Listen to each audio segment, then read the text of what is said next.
Hello students, आज हम पद्य भाग का चैप्टर 2 तुलसीदास द्वारा रचित लक्ष्मण परशुराम संवाद स्टार्ट करेंगे।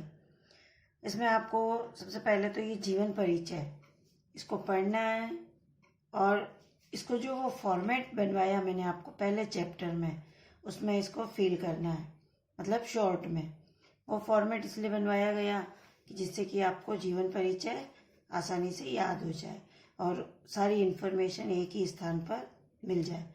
उसके अलावा आपको इसे पूरे को पढ़कर और अपनी भाषा में अपनी फेयर कॉपी में भी लिखना है, जैसे जीवन परिचय, फिर उनकी रचनाएं और फिर उनका साहित्यिक परिचय। इस तरह से हेडिंग डालकर इसको अपनी फेयर कॉपी में भी लिखना है। अब हम आते हैं आपके पाठ परिचय पर। पाठ परिचय, इसमें तुलसीदास जी द्वारा रचित रामचरितमानस में 9 कांड है, उसमें से ये बाल कांड से लिया गया। इसमें लक्ष्मण और परशुराम के बीच में बातचीत का वर्णन किया गया। धनुर्यज्ञ के पश्चात जो जनक के पास जो धनुष था उसके लिए यज्ञ हुआ और उसके बाद मुनि परशुराम शिव धनुष भंग का समाचार पाकर, मतलब वो शिव का जो धनुष है, परशुराम जो है उनके गुरु शिव का धनुष टूट जाने के समाचार को पाकर गुस्से में लाल होते हुए परशुराम वहां सभा में आते हैं, किंतु राम की विनयशीलता और विश्वामित्र के समझाने पर राम के शक्ति परीक्षण के बाद उनका क्रोध शांत हो जाता है। राम के विनयपूर्ण व्यवहार और विश्वामित्र के समझाने पर और राम की जो शक्ति है उसका आकलन कर लेने के बाद परशुराम का क्रोध कुछ कम हो जाता है। इस बीच लक्ष्मण और परशुराम के बीच व्यंग्योक्तियों से युक्त जो संवाद हुआ है, मतलब इस बीच में उनके समझाने पर और उनके क्रोध शांत होने के बीच में जो लक्ष्मण और परशुराम के बीच में जो आपस में बातचीत हुई है, वो सीधी भाषा में न होकर एक दूसरे के ऊपर व्यंग कसकर की गई है। व्यंग्योक्तियों से युक्त जो बातचीत हुई है उस प्रसंग को यहाँ प्रस्तुत किया गया है इन अवतरणों में। परशुराम के क्रोध से भरे वचनों का उत्तर लक्ष्मण व्यंग वचनों से देते हैं। लक्ष्मण जहाँ विवादवत्सल है, लक्ष्मण अपनी जो भी बात कहते हैं वहाँ विवाद खड़ा होता जाता है, वहीं श्री राम नीतिज्ञ एवं सौजन्य के प्रतिमान के रूप में प्रकट होते हैं। कहने का मतलब ये कि लक्ष्मण और श्री राम दोनों ही इसमें विपरीत है। लक्ष्मण जहाँ पर अपनी बात कहते हैं वो मतलब व्यंग कसकर या विवाद रूप में प्रकट होती है, उतने ही शालीन और विनम्र श्री राम को इसमें प्रस्तुत किया गया है। विश्वामित्र संतुलन बिंदु है। विश्वामित्र परशुराम, लक्ष्मण और श्री राम के बीच में संतुलन बिठाते हैं, मतलब आपस में उनका सामंजस्य स्थापित करते हैं। वे चरम क्रोध की दशा में परशुराम के आवेश को प्रशामित करते हैं। जब परशुराम का क्रोध बिल्कुल चरम सीमा पर, मतलब सबसे ऊपर वाली स्थिति में पहुंच जाता है, तब वह उनके क्रोध को शांत करने का प्रयास करते हैं। परशुराम का क्रोध भय से अधिक हास्य का अवलंबन बन गया है। इन अवतरणों में परशुराम के क्रोध का जो वर्णन है उससे तो डर से अधिक वह हंसी का हिस्सा बन गया है। अब इस पाठ परिचय को आपको वापस पुनः पढ़ना है, उसे समझना है। अगर आप इसे समझ लेंगे तो आपको यह अवतरण आसानी से समझ में आ जाएंगे। तो इन अवतरण को समझाने से पहले सबसे पहले आपको ऊपर लिखने होंगे यहाँ पर कि इसमें भाषा अवधि, मतलब ये जो अवतरण लिखे हुए हैं ये अवधि भाषा में लिखे गए हैं। प्रबंध काव्य शैली, इनकी शैली, इस काव्य की जो शैली है वो तरीका है वो प्रबंध काव्य शैली में है। दोहा, चौपाई और छंद, ये दोहा, चौपाई और छंद में लिखे गए, मतलब कि इनमें कितनी कितनी मात्राएं होती है दोहा में, चौपाई में और छंद में। हास्य वीर, यह हास्य वीर और रौद्र रस इसमें है। कहीं कहीं तत्सम शब्दों का प्रयोग भी किया गया है और इसमें व्यंजना शब्द शक्ति है। ये सारी बातें आपको ये चैप्टर स्टार्ट होने के पहले ऊपर ही लिख देनी है, क्योंकि ये सब बातें आपके काव्य में काव्य सौंदर्य में काम आएगी, मतलब लिखने के काम आएगी।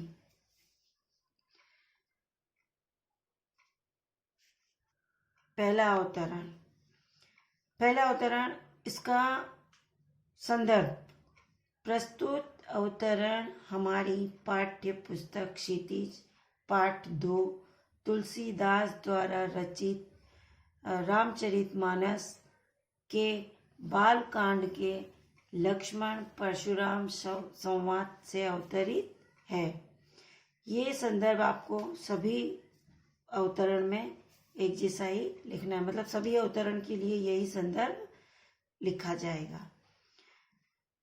प्रसंग में देखिए, इन प्रस्तुत अवतरणों में शिव के धनुष भंग होने पर लक्ष्मण, परशुराम और श्री राम के बीच में जो संवाद हुआ है, जो बातचीत हुई है, उसका वर्णन किया गया है। प्रसंग भी करीब करीब सभी में समान ही होगा। चलिए अब देखते हैं हम अवतरण की लाइनों को। सबसे पहले आपको इनके हार्डवर्ड लिखना है, पीछे से देखकर शब्दार्थ। जैसे है नाथ संभनु भंजनी हारा, होई केऊ एक दास तुम्हारा। संभनु यानी शिव का धनुष, भंजनी हारा यानी तोड़ने वाला, होई यानी होगा। शिव, अब इसको आप ऐसे शुरू करेंगे। शिव के धनुष तोड़े जाने से कुपित परशुराम को शांत करने के लिए श्री राम ने विनम्रता पूर्वक कहा कि हे प्रभु, हे स्वामी, हे नाथ, आपके इस शिव धनुष को तोड़ने वाला और कोई नहीं बल्कि आपका एक दास ही है। अब दूसरी, आयसु काह कही किन मोही, सुनी रिसाई बोले मुनि कही। श्री राम कहते हैं कि क्या आज्ञा है, आप मुझसे कहिए।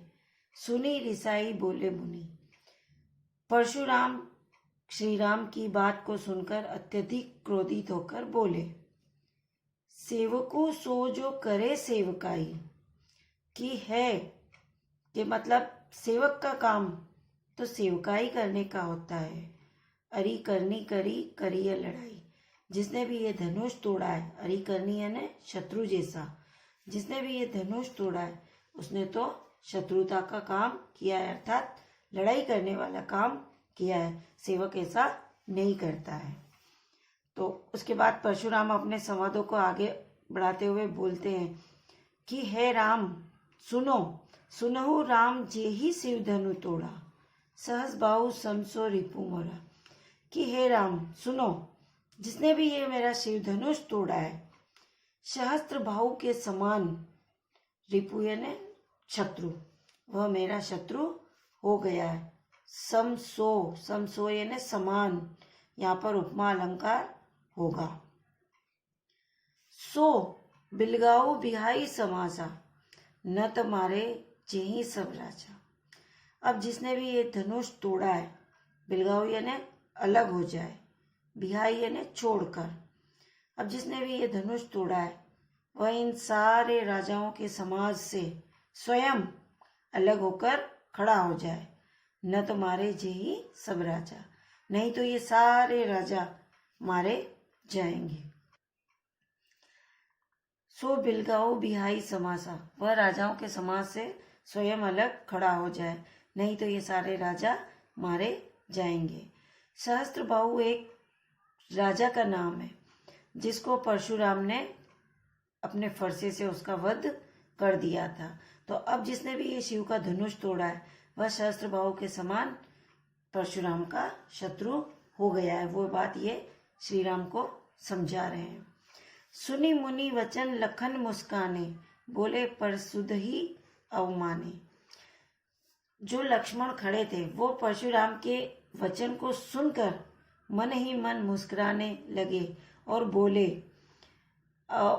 अपमानित करते हुए, परशुराम को अपमानित करते हुए बोले, बहु धनोई तोरी लरिकाई, कबहू न असी रीस किन्हीं गोसाई। गोसाई यानी स्वामी, है स्वामी, हमने बचपन में ऐसी छोटी छोटी बहुत सारी धनुषियाँ तोड़ी होगी, कभी भी आपने इस प्रकार से इतना क्रोध नहीं किया। यही धनु पर ममता के ही हेतु इसी धनुष पर आपका इतना प्रेम क्यों है? सुनी रिसाई कहूँ भृगुकुल केतु।